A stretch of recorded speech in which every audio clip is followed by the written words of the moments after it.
오늘은 6.25 전쟁 발발 63주년을 맞이하는 주일입니다. 전 세계에서 유일한 분단 국가로 남아있는 우리 한반도에 하나님의 은혜로 하루속히 평화 통일이 임하도록 기도해야겠습니다. 우리 6.25 동란에 미군 5만 8천 명이 희생되었습니다. 물론 어떤 기관에서는 좀 다른 숫자를 발표하기도 하지만 미국 워싱턴 DC의 알링턴 국립묘지에 돌비에 새겨진 숫자는 5만 8천 명의 미국 사상자가 났다는 것입니다. 이런 엄청난 희생으로 공산군의 그 침략으로부터 대한민국을 건져준 것뿐만 아니라 전쟁으로 폐허가 된 정말 홀벗고 굶주린 수많은 고아들과 그 난민들, 또 불쌍한 우리 한국 백성들에게 가장 많은 도움의 손길을 베풀어 주었던 나라가 바로 미국입니다. 130년 전에 장로교, 감리교 선교사님들께서 조선에 복음을 들고 찾아오셔서 예수님의 사랑을 전해주셨습니다.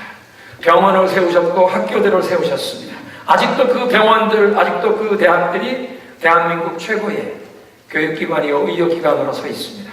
그런데 그 선교사님들이 바로 미국 선교사님들이셨습니다. 그래서 우리들은, 특별히 우리 한국교회는 미국의 사랑의 빛을 많이 진 사람들입니다. 그리고 이 북미주들에게 세워진 우리 한인 이민교회는 그래서 누구보다도 더 열심히 이 땅을 위하여 기도해야 하는 그 중보의 사명을 받으신 줄로 믿습니다. 남북으로 나뉜 이산가족 1세대가 다 돌아가시기 전에 평화통일이 이루어졌으면 좋겠습니다. 미국에서 자라난 우리의 2세들이 한반도의 평화통일과 북한의 그 치유와 회복을 위해 쓰임받는, 그리고 미국 영적 각성의 도화선이 될 수 있도록 우리가 기도했으면 좋겠습니다. 정말 주의 청년들이 예수의 꿈을 품고 인류 구원의 환상을 보는, 민족의 가슴마다 그 예수 그리스도의 복음을 심는 그 일에 우리의 자녀들이 쓰임받게 하옵소서. 우리가 그렇게 기도하느라면, 우리가 한 마음으로 기도하면 하나님의 때에 이 기도를 하나님이 이루어 주실 줄로 믿습니다. 지난 주일에 이어서 오늘 메시지는 사도행전 2장에 기록된 오순절의 이 성령 강림의 역사를 계속 살펴보는 것입니다. 오늘 말씀을 보면 베드로가 일어나서 설교를 시작합니다. 베드로가 누구입니까? 불과 7주 전에 예수님께서 십자가에 못 박히시기 위해서 잡히시던 밤에 그 위급해진 상황에서 자기는 예수를 모른다고 한 번이나 아니고 3번씩이나 저주를 해가며 맹세를 해가며 부인했던 배신자 겁쟁이 베드로가 오순절에 성령의 충만을 받고 나더니 예루살렘 성저 근처의 어떤 광장에서 수많은 군중들 앞에서 담대하게 예수님을 증거하는 사건을 오늘 성경은 전해주고 있습니다. 무엇이 이런 변화를 가능하게 했습니까? 예수 그리스도의 복음은, 이 성령의 역사는 우리의 지난날의 부끄러운 실패를 극복하고 우리 인생에 새 출발을 주시는 줄로 믿으시기 바랍니다. 그리스도 교회는 실패한 사람들을 내쫓는 조직이 아니라 실패하고 넘어진 사람들을 끌어안고 사랑으로 품어주고 격려하면서 새 출발의 기회를 주는 그런 하나님의 가족인 줄로 믿습니다. 그래서 예수 그리스도의 복음, 성령의 역사를 통해서 인생의 새 출발의 기회가 주어졌기에 베드로가 담대하게 복음을 전했습니다. 그런데 이 오순절의 성령 강림으로 복음의 담대한 증거자로 새롭게 거듭난 사람은 베드로만이 아니었습니다.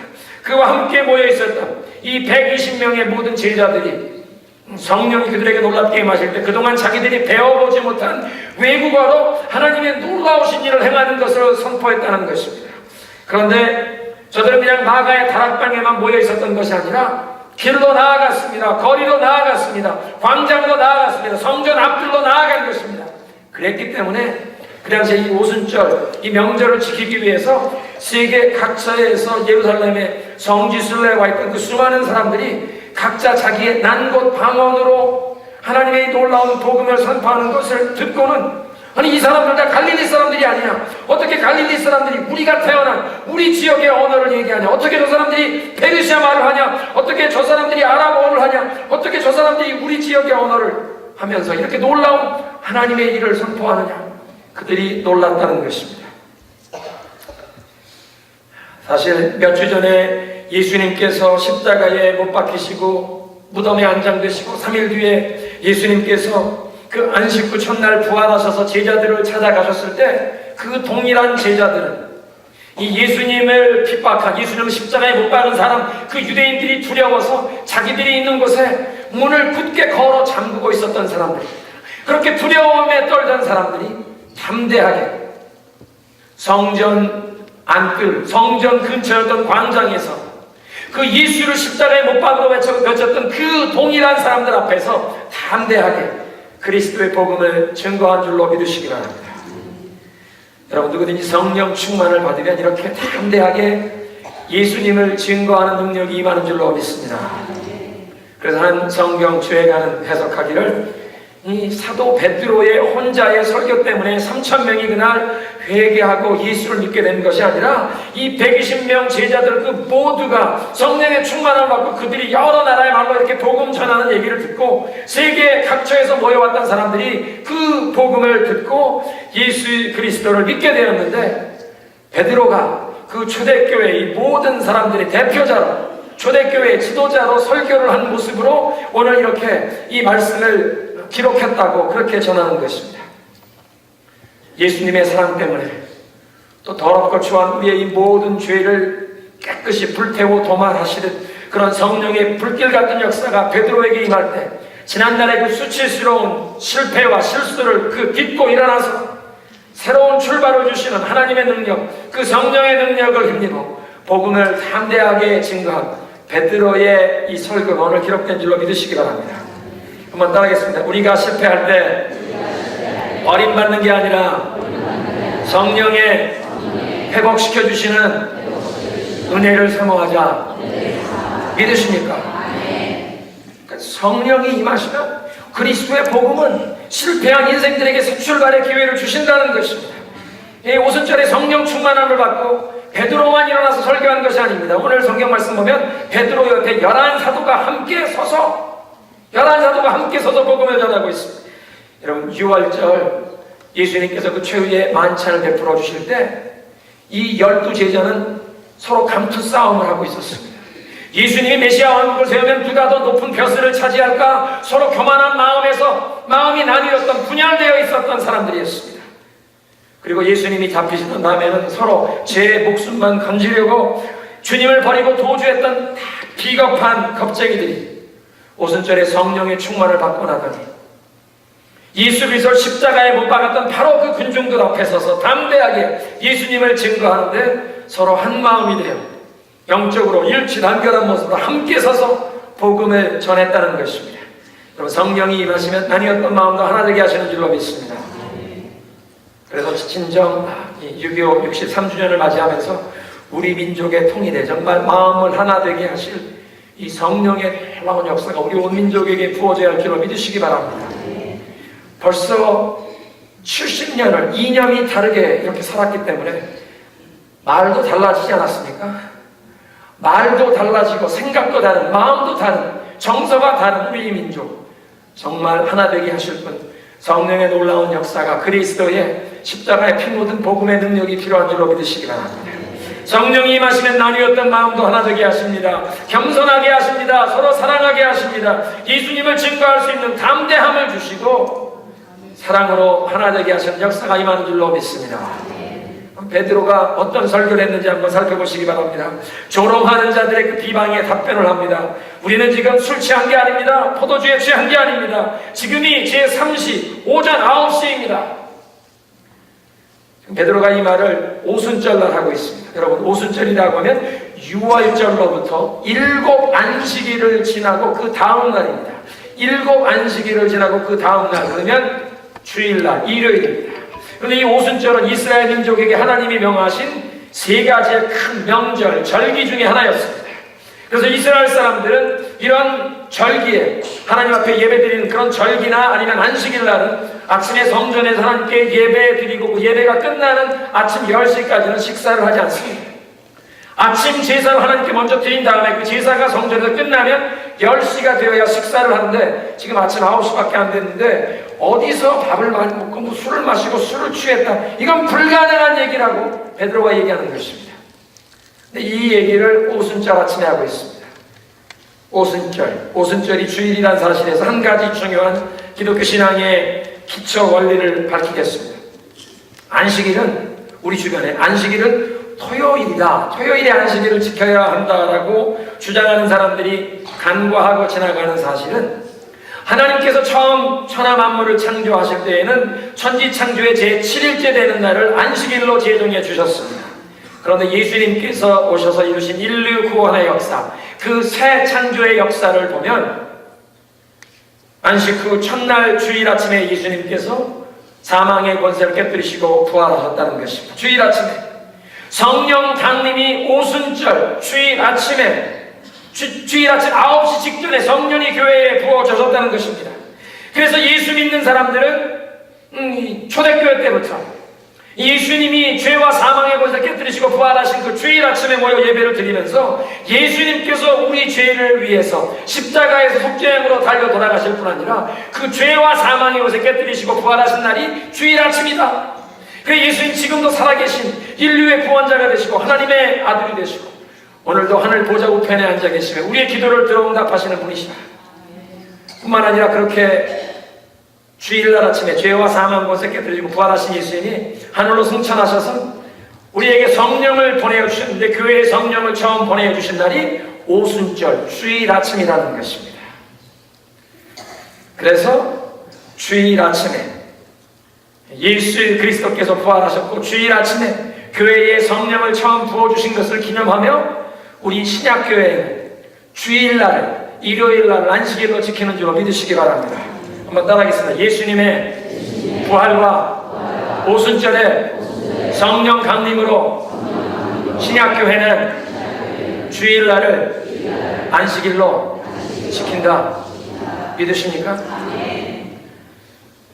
태양신을 숭배하던 그 로마식의 달력에 보면 일요일이 공휴일이었기 때문에 313년에 로마 제국이 기독교를 공인종교로 인정하면서 그때부터 이 일요일을 주일로 안식일로 지키게 된 것, 이건 기독교인의 전통이 아니다, 이건 잘못되었다라고 얘기하는 분들은 잘못 알고 계신 것입니다. 그들은 역사적인 사실, 예수님께서 죄와 사망 권세 깨뜨리시고 부활하신 것도 주일 아침이고 교회에 성령이 부어주신 것도 주일 아침이기 때문에 초대교회 때부터 주일 아침에 모여서 예배 드리는 것, 그래서 오늘날도 세계 곳곳에 기독교인들이 주일 아침에 모여 예배 드린다는 그 자체는 예수님이 죄와 사망 권세 깨뜨리시고 부활하셔서 지금도 살아계시다는 것을 증언하는 것이요, 오늘도 그리스도께서 교회에 성령을 부어주시는 분이라는 것을 우리가 감사하는 그날이 바로 주일인 줄로 믿으시기 바랍니다.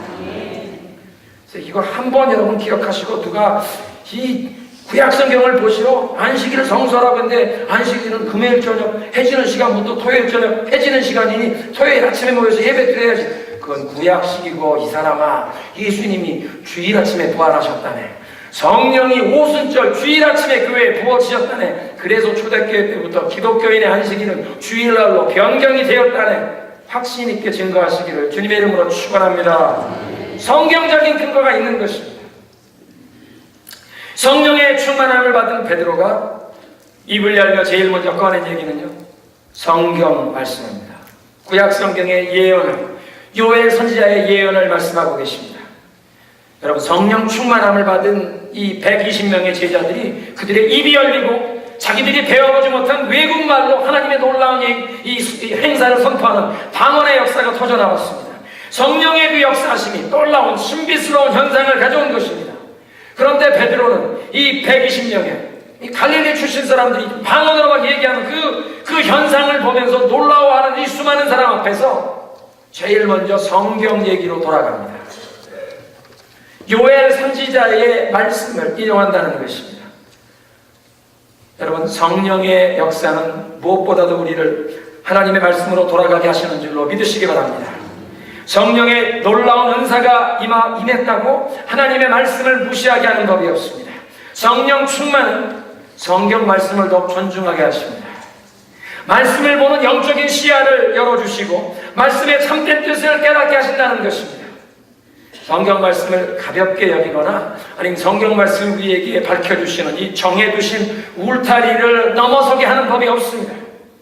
성령의 역사와 성경 말씀은 항상 함께 가는 것입니다. 왜냐하면 성령 하나님이 이 말씀을 기록하게 하신 참된 저자이시기 때문에 이건 맞는 이치입니다. 성령 충만한 사람은 하나님의 말씀 중심의 신앙으로 세워져 가는 줄로 믿으시기 바랍니다. 그러니까 이 말씀의 연구를 경시하면서 성령의 은사, 어떤 이적과 기사가 나타나는 것, 그런 것만 중요시하면서 그 어떤 기적이 나타나는 것만 쫓아다니다 보면 신비주의에 빠진다는 것입니다. 건전하지 못한 온갖 교훈의 풍조에 요동하는 유치한 신앙을 벗어나지 못하는 것입니다. 지난주에 묵상한 에베소 4장 14절에 사도 바울이 우리가 이 영적인 유치함을 어린아이와 같은 자리에서 벗어나야 함을 이렇게 말씀하십니다. 에베소서 4장 14절, 이는 우리가 이제부터 어린아이가 되지 아니하여 사람의 속임수와 간사한 유혹에 빠져서 온갖 교훈의 풍조에 밀려 요동하지 않게 하려 합니다. 여기 요동한다는 말, tossed back and forth by the waves, 파도에 의해서 막 좌우로 흔들리고 밀려다니지 말아라. 닷을 내리지 않은 작은 배가 파도가 치면 흔들리듯이 이 말씀에 기초가 서 있지 않은 사람들은 영적으로 연약한 어린아이가 되어서 이 요동하게 된다.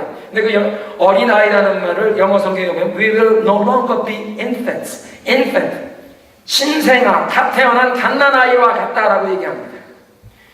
이 예수를 믿으면서도 하나님의 말씀의 기초에 서 있지 않으면 영적으로 갓난아이와 같은 신생아와 같은 영적인 유치함을 벗어나지 못한다는 것입니다. 그래서 온갖 교훈의 풍조에 시한부 종말론이 1994년 10월에 예수님이 오신다. 가사를 다 정리하고 계룡산에 용문산에 어디 올라가서 광신자들처럼 아니 짐승의 표 100씩이 나온 거니까 막 요동하는 이런 일이 왜 있습니까? 하나님의 말씀의 기초에 든든히 서 있지 않기 때문에 온갖 교훈의 풍조에 밀려 요동하는 일이 생긴다는 것입니다. 유치한 거라고 말씀하십니다. infants, 어린아이와 같은 일을 버려야 하느니라. 그래서 성령의 충만한 역사가 임하면 무엇으로 돌아가게 하신다? 하나님 말씀으로 돌아가게 하시는 줄로 믿으시기 바랍니다.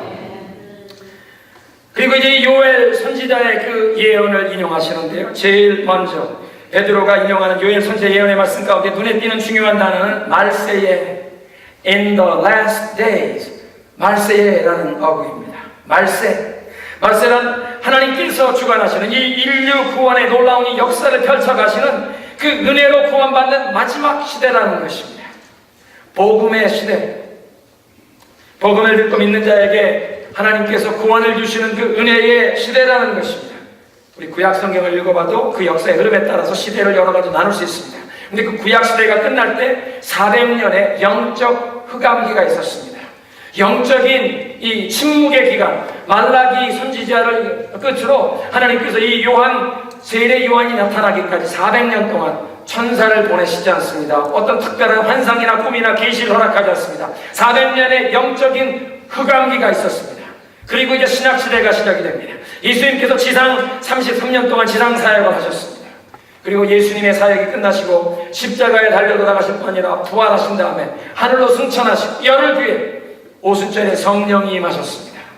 베드로가 일어나서 얘기합니다. 이 성령이 임한 이때부터 말세에 in the last days, 말세가 시작되었다는 것입니다. 왜냐하면 부활 승천하신 예수님께서 교회에 이 성령을 보내주신 오순절부터 이제 성취되기를 기다리는 남아있는 유일한 예언은 예수 그리스도의 재림과 인류의 심판이라는 것입니다. 그걸 하나만 남았습니다. 마지막 시대입니다. 그러니까 이 베드로가 말세가 시작되었다고 이 오순절에 설교하셨는데 2000년이 지나지 않았습니까? 오랜 시간이 지났나요? 정말 엄청난 시간이 지난 것 같지만 하나님께는 1000년이 하루 같고 이 긴 기간이 하나님께는 긴 기간이 아니라는 것입니다. 중요한 것은 우리는 이제 예수 그리스도의 재림과 온 인류의 심판을 앞두고 있는 이 말세를 사는 사람들에게 그리스도의 재림을 준비해야 하는 줄로 믿습니다. 2주 전에 말씀드린 것처럼 슬기로운 그 5 처녀가 신랑을 예비하기 위하여 등불에 기름을 준비했던 것처럼 우리는 개인적으로 예수님 다시 오실 날을 준비해야 하는 줄로 믿습니다. 또 교회가 함께 그렇게 준비해야 하는 줄로 믿습니다. 중요한 것은 이렇게 요엘 선지자를 통해서 주신 예언의 말씀을 통해서 베드로는 말세가 시작이 되었다 선포합니다. 그럼 이 말세에 하나님이 어떤 일을 약속하십니까? 성경을 보니까 말세에 성령을 부어주시겠다고 약속하셨다는 것입니다. 성령을 부어주신다. 여러분, 구약시대에도 선지자들도 이 성령의 충만을 경험했습니다. 또 하나님의 이 백성들에게 성령을 주신 적이 있습니다. 느헤미야 9장 20절에 이렇게 얘기합니다. 주의 선한 영을 주사 그들을 가르치시며, 하나님께서 이 하나님의 법도를 가르치시기 위해서 주의 영을 주셨다. 근데 하나님께서 말세에 내가 성령을 부어준다, 그냥 주신다가 아니라 부어주신다고 말씀하십니다. 물을 쏟아 부어주듯이 그냥 적당히 담을 용기에 적당하게 따라주시는 것이 아니라 감히 누구도 멈출 수 없는 폭포수가 쏟아지듯이, 강물이 흘러오듯이 쏟아 부어주시겠다고 말씀하십니다. 지금까지 구약시대에 나타나 본 적이 없는 그런 성령의 풍성한 강한 역사하심이, 이 성령의 은혜가 이 말세를 사는 저와 여러분들에게 쏟아 부어주실 줄로 믿으시기 바랍니다. 그리고 말씀하십니다. 이 성령을 이렇게 쏟아 부어주시는데 모든 육체에 부어주리라. 구약시대에는요, 혈통을 구분했습니다. 누가 아브라함의 자손이냐, 누가 택함받은 이 선민이냐, 이스라엘 민족과 이방인을 구별하는 그런 구분이 있었지만, 하나님께서 이 말세에는 내가 나의 성령을 모든 육체에 부어주리라. 영어 성경에 보니까 I will pour out my spirit on all people, all flesh. 모든 사람들에게 부어주리라. 유대인과 이방인의 이 혈통의 구별이 없어진다는 것입니다. 민족의 차별이 없어지고 예수 그리스도 안에서 모든 국가, 모든 민족, 모든 언어, 모든 언어를 초월하는 새로운 하나님의 백성을 일으키시는 줄로 믿으시기 바랍니다. 사실 그 사실은 이미 구약시대 하나님께서 이 오순절이라고 하는 명절을, 첫 익은 열매를 하나님 앞에 바치는 추수의 계절인데, 그 첫 열매를 바치는 제사 의식에 이미 그것이 암시되어 있었습니다. 그 오순절 날을 보면 레위기 23장 17절에 첫 익은 열매를 하나님에 바치는 그 예로 고운 가루를 가져다가 떡을 부어서 떡을 2덩이를 하나님 앞에 바치라는 것입니다. 이방인과 유대인들이 다 하나님 앞에 받으심 받을 것을 상징하는 뜻에서 떡을 2덩이를 바치게 되어 있습니다. 그래서 떡을 2덩이를 바치는데 그냥 바치는 것이 아니라 이 떡이 누룩을 넣어서 부풀려서 만든 떡입니다. 여러분, 구약시대에 보면 모든 제물에, 하나님께 바치는 제물에는 누룩이 들어갈 수가 없습니다. 누룩이 들어갈 수 없는데 오순절에 하나님 앞에 바치는 빵은, 그 떡을 만들 때는 누룩을 넣어서 빵 2개를 만들고 하나님을 바치라는 것입니다. 이스라엘 민족뿐 아니라 이방인도 하나님 앞에 받으심 받는 그 축복에 누리게 될 것을 예언하신 줄로 믿으시기 바랍니다. 그래서 하나님 말씀하십니다. 내가 모든 육체에 성령을 부어주리라. 유대인이든 이방인이든 구별하지 않고 인종과 혈통과 언어와 민족, 이 모든 차별을 두지 않고 모든 백성들에게 성령을 부어주리라. 그런데 그 다음 문장 보면 하나님께서 말씀에 부어주실 이 영이 예언의 영으로 임할 것을 약속하십니다. 너희의 자녀들은 예언할 것이요. 우리말로 보면 너희의 자녀들은 예언할 것이요. 읽고 지나가면 감이 잘 안 오는데 영어 성경을 보면 Your sons and daughters will prophesy. 너희의 아들들과 딸들이 예언하리라. 남자든 여자든 구별하지 않고 하나님께서 성령을 부어주시고 예언의 영을 부어주신다고 말씀하십니다. 여러분, 이 예언이라는 말을 하면요, 우리 꼭 장래일을, 다가올 일을 미리 알고 예지의 메시지를 전하는 것만 생각하는데, 성경적인 정확한 의미는 하나님의 말씀을 대신 전한다는 뜻입니다. prophesy, 프로라는 이 대명사, 프로, 누구 대신, 하나님 대신 메시지를 전한다는 뜻입니다. 그 무슨 얘기냐면, 예언의 영이 임한다는 것은 물론 장래일을 깨닫고 그것을 전하는 것만 아니라 우리 시대에, 지금 이 시대를 향한 하나님의 메시지를 전하게 하신다. 무엇보다 예수 그리스도의 복음을 전하게 하시는 그런 능력이, 담대함이, 그런 열정이 임하게 되는 줄로 믿으시기 바랍니다. 그런데 이렇게 복음을 선포할 수 있도록 하나님의 말씀을 전할 수 있는 이런 열심, 이런 담대함이 아들들과 딸들에게 남녀를 구별하지 않고 임한다고 말씀하십니다. 여러분, 유대교에서는 남녀의 차별이 심했습니다. 성전에서 드려지는 이 모든 예배, 또 유대인들의 회당에서 드려지는 그 예배 의식도 다 남자들이 주관했습니다. 그래서 예수님 당시만 해도 랍비들 가운데 여자를 제자로 받아준 사람이 없습니다.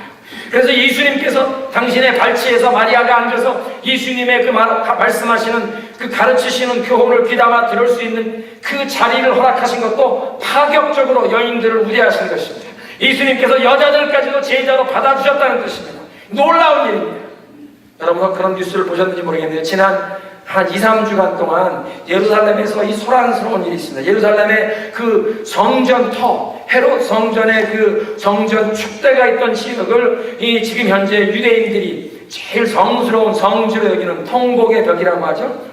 웨일링 워 또는 이제 웨스턴 워, 서쪽의 벽이라고 하는데 그 통곡의 벽에서 막 소란이 일어납니다. 그 소란이 왜 일어나냐면 여자들이 기도 수건을 머리에 뒤집어 쓰고 두루마리 성경책을 들고 성경을 읽으려고 하면 막 수염이 덥수룩하고 이 까만 모자 쓰시고 옆에 이 돼지꼬리 같은 이 머리 따신 이 랍비들이 막 돌멩이를 던지는 겁니다.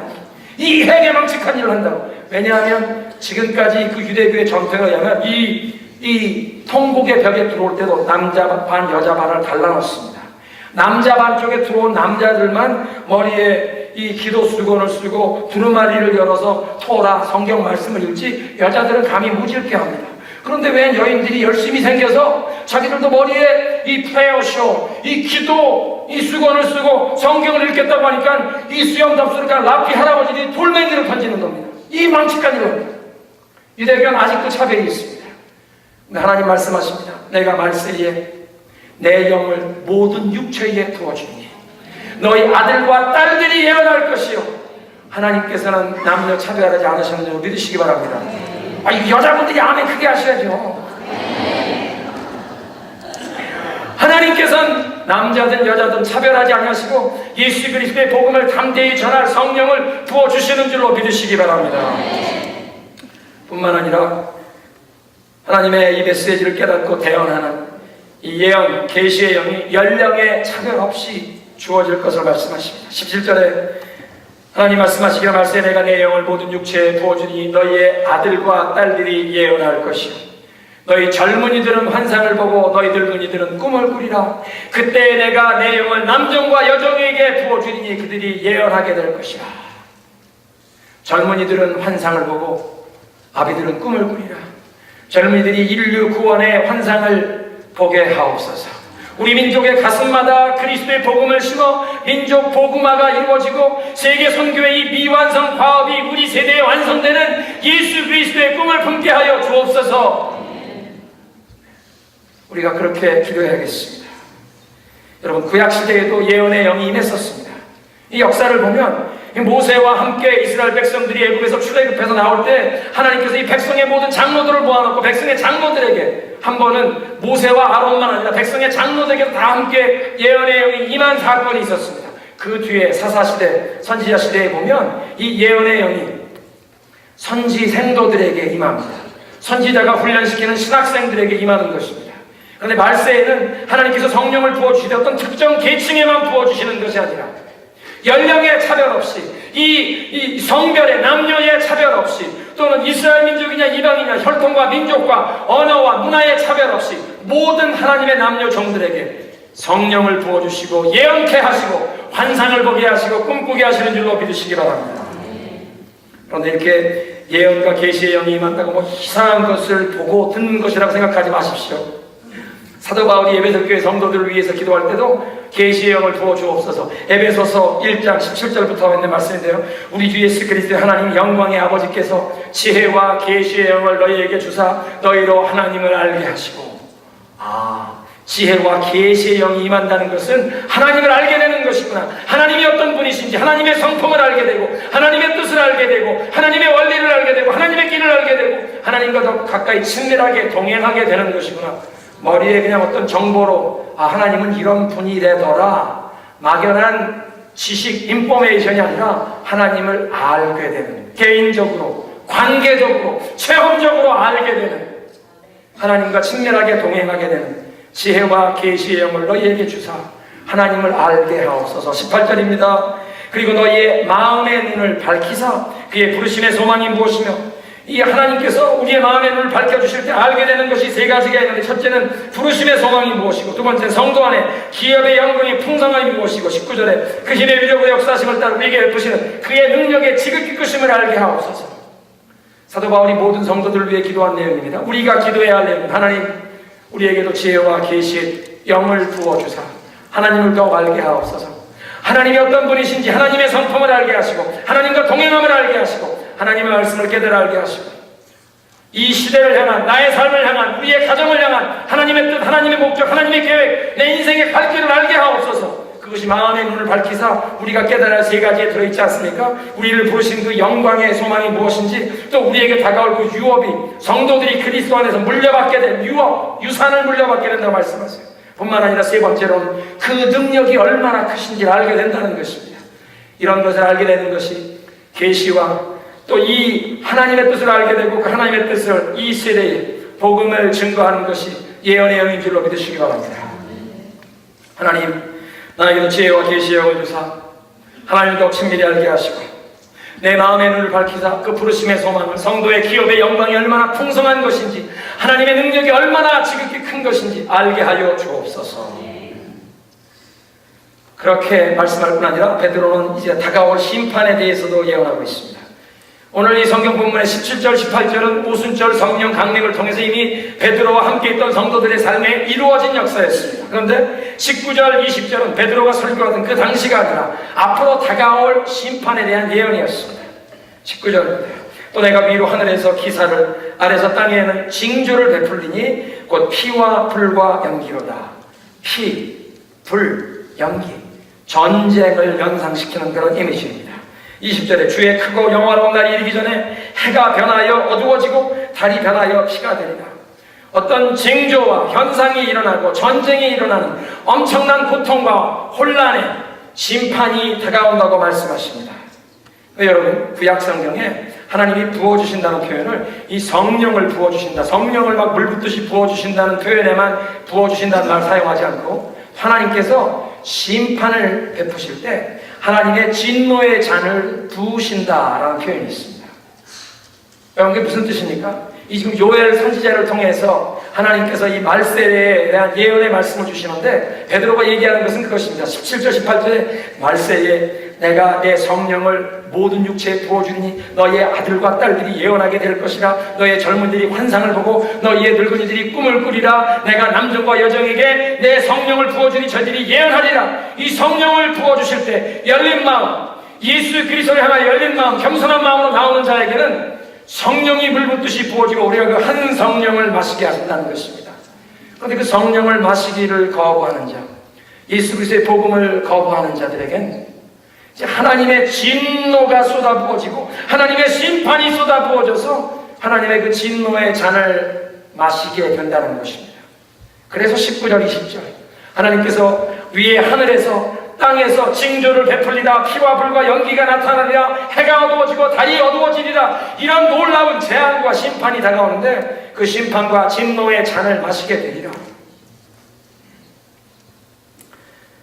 어떤 성경학자들은 오늘 이 본문의 사도 베드로가 인용했던 이 베드로가 지금 요엘 선지자를 통해 주셨던 이 심판의 예언의 말씀이 주후 70년에 예루살렘 성이 완전히 파괴되고 성전이 파괴되는 그 과정에서 그 일부가 성취가 되었고, 이제 앞으로 예수님께서 재림하시는 날 그것이라 온전히 이 두려운 심판과 재난이 일어날 것이라고 말씀하십니다. 무슨 얘기냐면 베드로가 이 얘기를 할 때, 이 얘기를 한 뒤에 한 40년 뒤에 주후 70년에 로마 장군 디도가 이끄는 로마 군대에 의해서 예루살렘 성이 완전히 멸망당하고 정말 완전히 철저하게 파괴되는 사건이 일어날 때, 그때 이 심판의 예언이 이루어졌는데 이것은 예고편에 불과하다. 그것이 정말 처절하게 예루살렘이라고 하는 도시의 멸망을 가져왔을지라도 그건 예고편이요, 앞으로 예수 그리스도의 재림의 날, 정말 이 말세 지말에 이 놀라운 재앙이 임한다는 것입니다.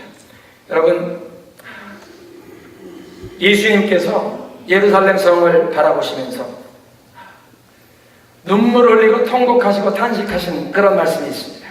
예루살렘아 예루살렘아, 내가 너를 거두어들이기를 암탉이 그 날개 아래 병아리를 품으려 한 것처럼 내가 너를 불러 모으려고 하는데 네가 듣지 않는구나. 선지자를 보내어도 너희가 듣지 않고 핍박하고 의인들을 너희에게 보내면 너희가 못 박아 죽이는구나.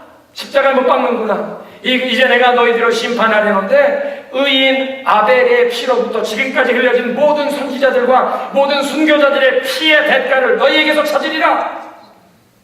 예루살렘에 다가올 심판을 말씀하십니다. 제자들이 예수님과 함께 예루살렘 성에서 나오다가 그 성전 건축이 대리석 큰 돌들이 성전 축대를 확장하는 공사들을 하는 것 보면서 성전 축대 확장하는 공사에 돌 하나가 때로는 20톤, 30톤, 제일 큰 건 70톤짜리까지 있습니다.